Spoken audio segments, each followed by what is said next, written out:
Hey folks, welcome back to another episode of the Morrowind Let's Play. When we left off, we were standing on top of that canton over there during that little jump cut. And this is another little jump cut intro before we get into everything. So we're just going to be heading into the St. Olms, what are these called, cantons? I believe they're called cantons. Yes, the St. Olms Canton. We're going to head in there and we're going to see about finding that Khajiit. And during the rest of the episode, we're going to go to the library and talk to our informant in there, and then do 2 more parts of the Pilgrim's Path. But anyways, let's get into it. Alright, looks like we made our way inside. Looking for a friend of mine, a female Khajiit named Addhiranirr. You know where I can find her? What's this about? Yes, her name is Addhiranirr, and she's a Khajiit. Do you know where to find her? Nope. Let's see. Goodbye. Speak freely, friend. Ooh, you're a tax man at the Census and Excise office. Maybe our little friend in the Thieves Guild has been up to something. Someone in particular? No, you don't have anything else to say? Alright, well let's find our Khajiit friend and definitely not bring him up to that man. Laborer's Hall. Oh, Khajiit. Near. That sneak, she'll be in St. Olms somewhere. Although the heat's on, she may end up parading around in public. Ask around, maybe somebody else has seen her. If someone else has seen her. You're down in the wasteworks. Yeah, this is the wasteworks. Addhiranirr, where are you? Hello, have you heard about Addhiranirr? No, you have not. You sell drinks. Food items. What about you? Do you know about Addhiranirr? No, you do not. Alright.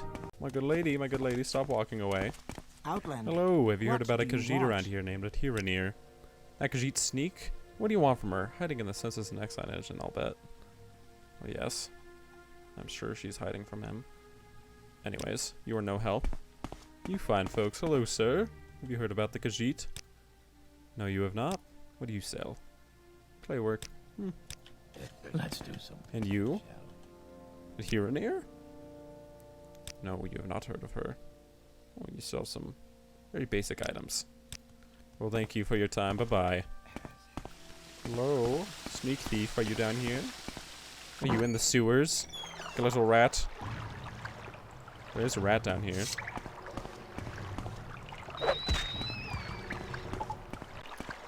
Maybe she's on the other side of the canton in those sewers. I would imagine maybe the heat being on was literal. Maybe it wasn't, but I believe there's another side of the sewers that we can get down into. So let's see if we can find that area. Ho-ho, are you my Khajiit friend? No. What do you want? What are you doing down here? I'm looking for another Khajiit. Is it down here? Khajiit. I see someone over there. They have feline features. Hello? Are you the one I'm looking for? No, that is not feline features at all. That is a Dunmer feature. What are you doing down here? Alright. Well, my game crashed for a second, but do you, Miss Dark Elf, know anything about Addhiranirr? A Census and Excise agent has been prowling the canton. Flah! And this agent, whose name is Duvanus Praetorius, has been showing an interest in Addhiranirr. So my guess is while this Census and Excise agent is making his appearance, Addhiranirr will be hiding in the underworks. Swims pretty good for a kitty. Gets her inspiration from the Census and Excise, I reckon. Look for the trapdoors down here in the canal works level. The underworks. The sewers, down under. How do you think they keep it so clean and fresh up here? By dumping the dung out the bottom. Or over the side, down under the water. You can see the outflow drays. How do you get in? Why, swim, of course. Or you could use the trapdoors nearby if you fancy a little swim. If you don't fancy a little swim. Can you actually jump through these? No. Okay, let's check out this. Oh. Addhiranirr. Great. So Caius says to you, speak with Addhiranirr. and you have done this thing. You are speaking with Addhiranirr, but Addhiranirr will not speak to you about the Neverine in the 6th House Court, and because why?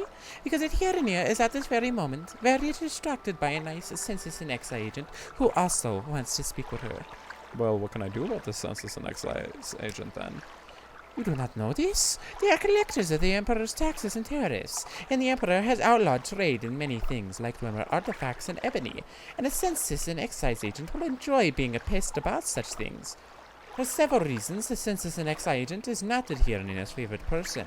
If you want Addhiranirr to help you, make the bad agent go away, then she will tell you these things. I got you. So, Dunmer artifacts are illegal, huh? Well, I wasn't able to sell ebony. I wasn't able to sell the 6th House Colt item. I wasn't able to sell skooma or moon sugar, but they sure did have no problem accepting those Dunmer scrolls from me. Well, might be a bit two-sided there. Anyways, let's get back up to this agent. He should just be right up here. Yes, my friend. I have something to tell you. I saw this strange Khajiit. As I said, I am looking for a friend of mine, a female Khajiit named Addhiranirr. I thought you might be able to tell me where to find her. Well, Addhiranirr? Well, you know, I actually just saw her. She was taking a gondola to the mainland.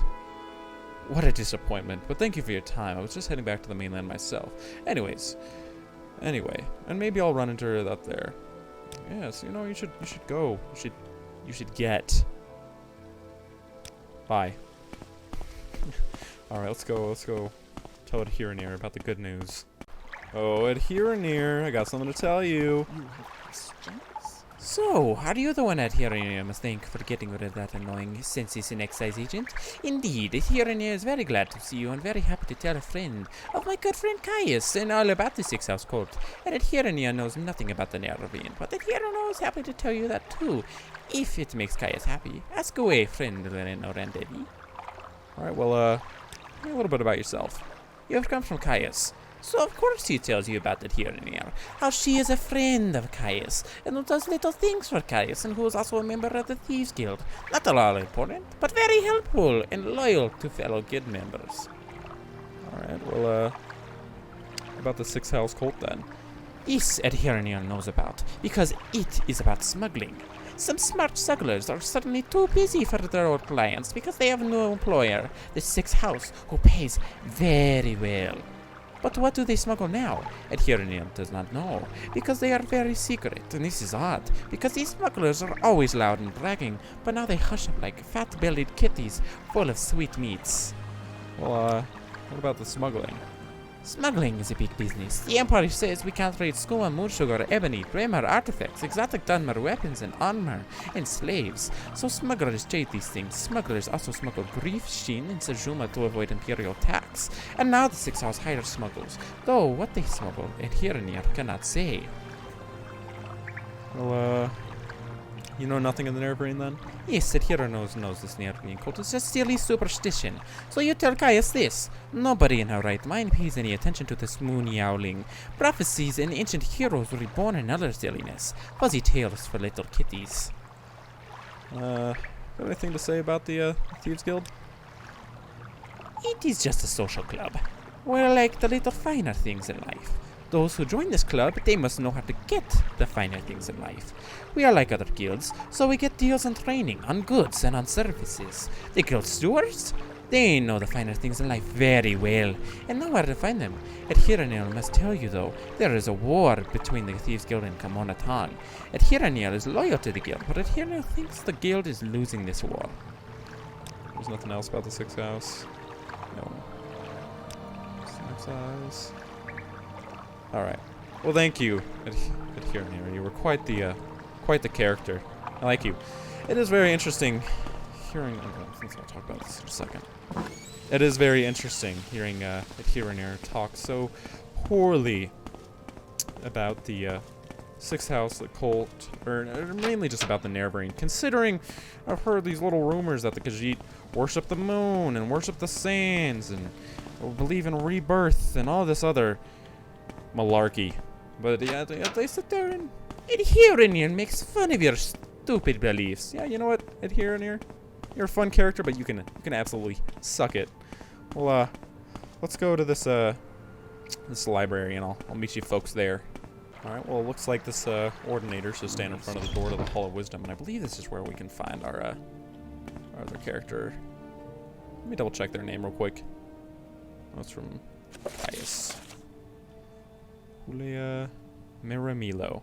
And do not ask anybody about her. Wait, am I in the right building? Hall of Wisdom and Justice. Yes, this is the Hall of Wisdom. Library.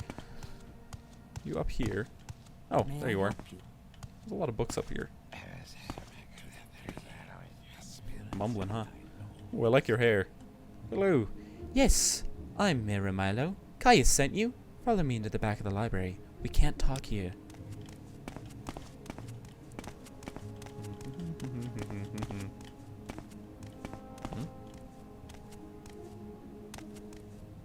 D. Tendrell's house. Okay. Okay, we're in the back of the library. Can you talk to me yet? Hello, Mara. Go ahead. I'm afraid I don't know anything about the Sixth House cult, but I can tell you about the Nervine cult. Well, what do you got to say about the Nervine cult? The temple worships Nervar as a saint and hero, but prophecies of his reincarnation are punished as wicked heresy. The Nervine cult claims the tribunal are false gods. Hence, the temple's persecution of the Nervine cult. A group called the Dissident Priests disputes the temple doctrine on the Nervine prophecies. The prescribed book, Progress of Truth, describes their beliefs. Get a copy of the Progress of Truth for Caius Cassads, and tell him these things we need to know about the Nervine cult. Alright. What about the persecution of the Nervine? It's an Ashlander cult. Primitive superstition, says the temple. Nervines say the tribal are false gods. I've never understood why the temple wastes so much energy on them. The faithful cannot be shaken by such attacks, and the Ashlanders are just ignorant savages. But since submission of the temple to the empire, and the corrosion of faith among the Dunmer, the militant wing of the temple is increasingly fierce in its attacks on heretics and heathens. What about this dissident priest group? The dissident priests dispute temple doctrine and are outlawed and persecuted by the temple.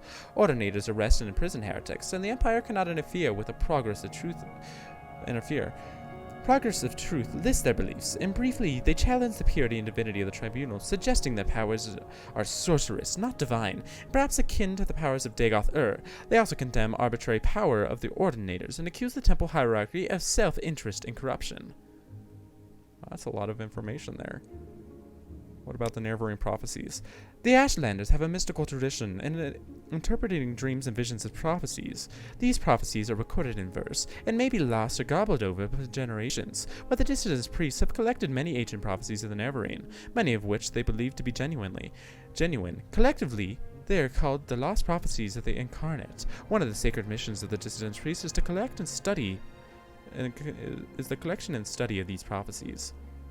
Alright, what about the Progress of Truth? Can I get that anywhere?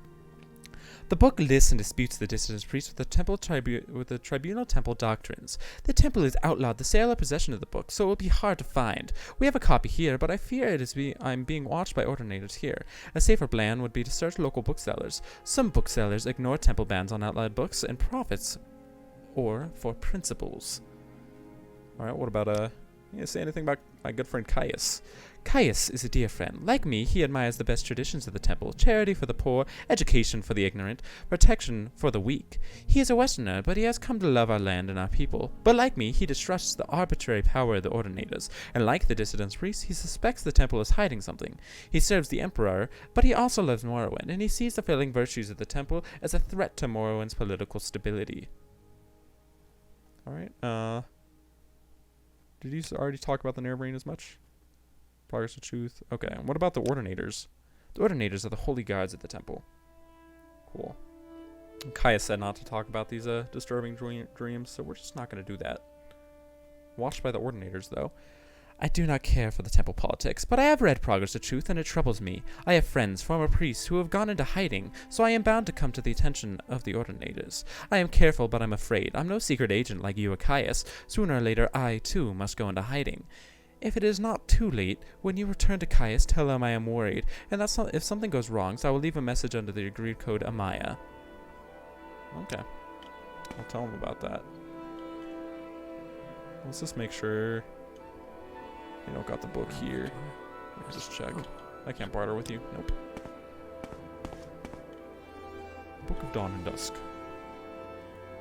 Jobasha's rare books. Yeah, I bet Jobasha has it. He seems like a little sneaky Khajiit man who doesn't care about strict codes of conduct, because that brings in more money. Alright, let's just check through this place real quick. I'm not seeing anything here. Go ahead, Outlander. What do you need? What about you? Are you able to buy books from any of these guys? Well, anyways, let's meet back again at Jobasha's books. Alright, we're just walking up into Jobasha's right now. Would be very interesting. Well, let's not talk about it just right here. Yes, it would be very interesting. Yes, it would be very interesting if this man down here sold said book. What was the book's name again? My Progress of Truth. Do you have the Progress of Truth, Jobasha? Welcome to Jobasha's bookstore.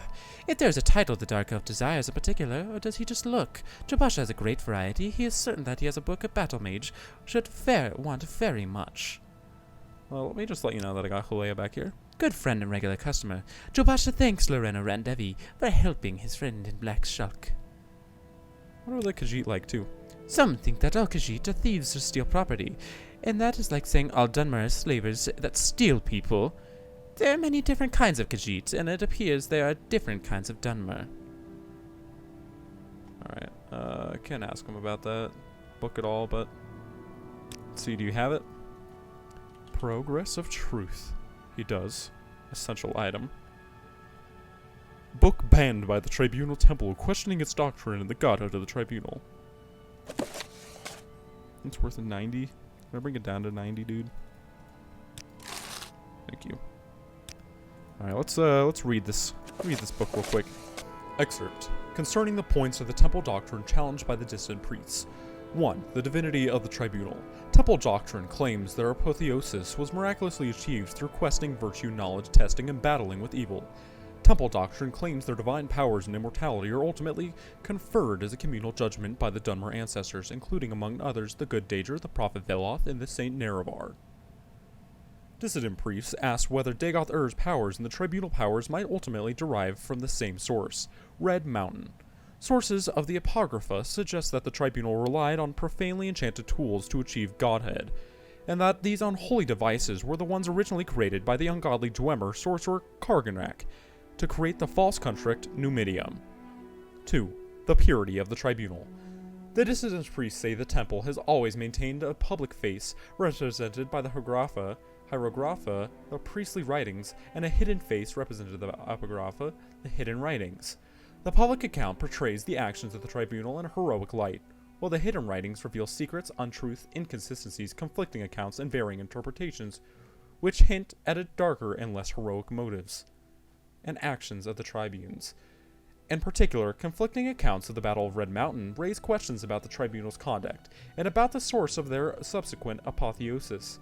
Also, there is good evidence that the tribunal have been concealing the true nature of the threat posed by Dagoth-Ur at Red Mountain, misleading the people about the tribunal's ability to protect Morrowind from Dagoth-Ur, and concealing a recent dramatic diminishing in of the tribunal's magical powers.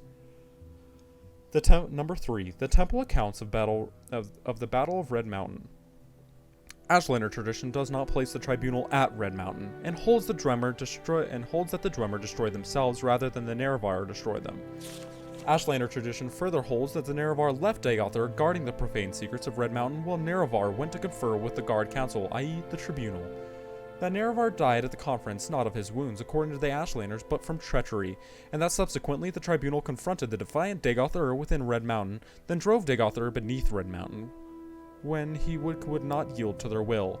4. The veneration of the Daedra, saints, and ancestors. While challenging the divinity of the tribunal, the dissidents do not challenge the sainthood or heroism of the tribunal. In fact, the dissidents priests advocate restoring many of the elements of the fundamentalist ancestor worship as practiced by the Ashlanders and by Saint Veloth.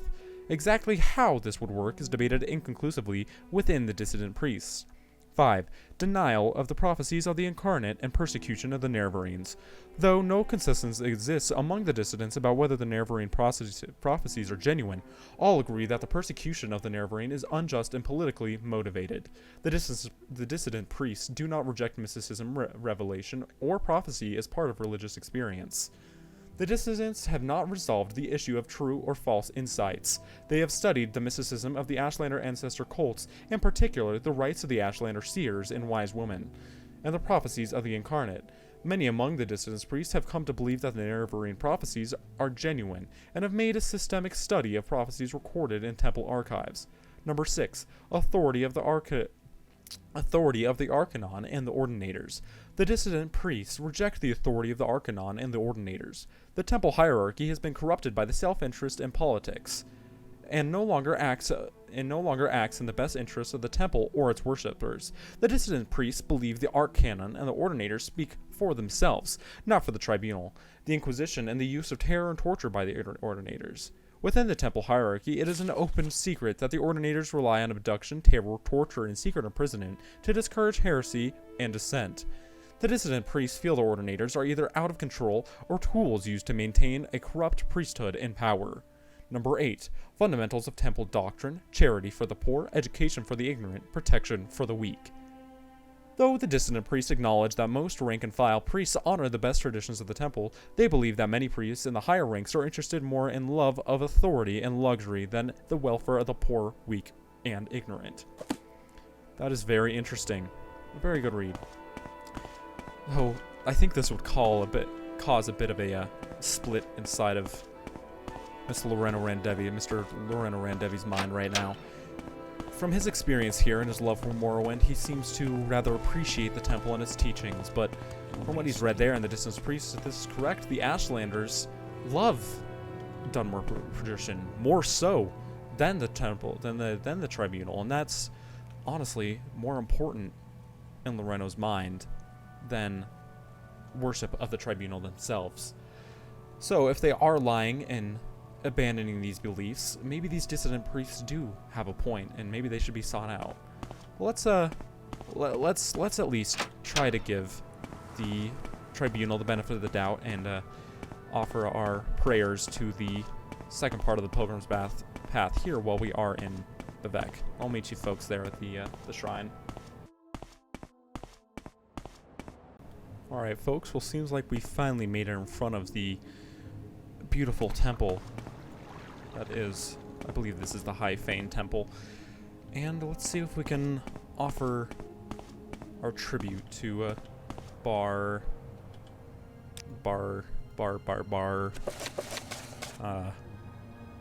is it here? Bardau!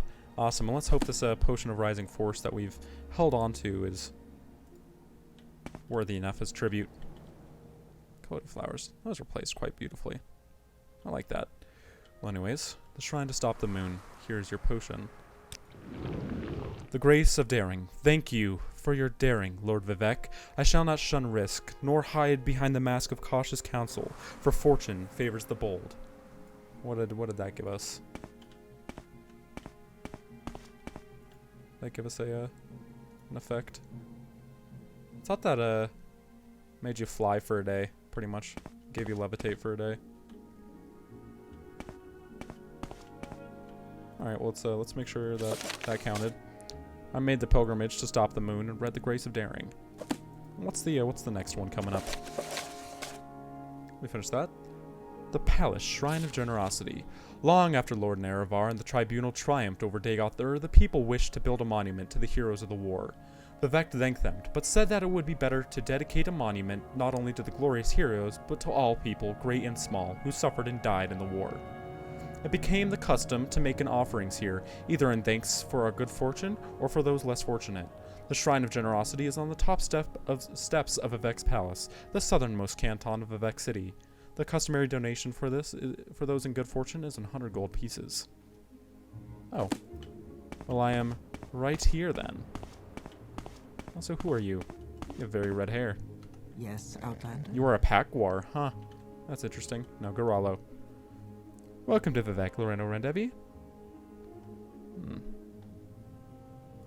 Just have a interesting Pakwar with you.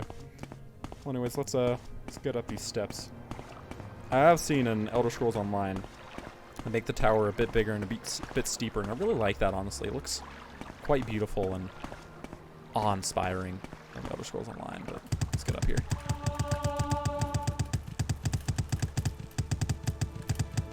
Alright, Can we make our sacrifice of generosity? Just some free gold. Huh. No, the Palace Shrine. Would you like to leave a donation of 100 gold and ask for a blessing? Yes, I would. The grace of generosity. Thank you for your generosity, Lord Vivek. I shall neither hoard nor steal, nor encumber myself with the profits of treasures, with profitless treasure, but shall share freely among house and hearth. I think this is the one. No, this one gives me luck. I am not flying. There's also one here that makes you fly, I thought, at least. Yes, and I cannot get into the Palace of Virtue. Wait, the Palace of Vivek. Alright, there's Ebonheart over there. We should probably check that out. Let's see what this next mission is here. The Puzzle Canal, the Shrine of Courtesy. In a battle with Mehrunes Dagon, Vivek gave his own silver longsword to the Daedra Lord rather than dishonor himself by fighting an unarmed foe. This so impressed the Dremora, the most honorable and chivalrous of Mehrunes Dagon's Daedric servants, that they now share a bond of respect and courtesy with the followers of the tribunal, though we must never forget that they are our enemies. The Shrine of Courtesy is found in the heart of the Puzzle Canal, a labyrinth beneath Lord Vivek's palace in the city of Vivek. The journey through the Puzzle Canal can be confusing, and it is suggested that common pilgrims carry a scroll of Olms intervention in case they get lost. The Dremora crest is found in the center of the Puzzle Canal and will accept a plain silver longsword if spoken to with courtesy. After Crost accepts the sword, pilgrims must read the inscription on the trilith. Alright. Cool. Well, I believe we will do that in the next episode. But thank you again for folks for tuning in. Let me know how you're liking the new editing style. I'm enjoying it. I think it allows me to get much more done and brings a bit more spirit to my character and voice acting a little bit with the characters. But yeah, I hope you all have a good day. Make sure to leave a like, try to subscribe if you don't mind, and a comment always helps too. We'll see you folks in the next episode, and we'll continue on this pilgrim's path, and maybe we'll make our way back up to Balmora when that's all said and done. Oh, and we also got to find the Morag Tong, of course. I'll see you folks soon.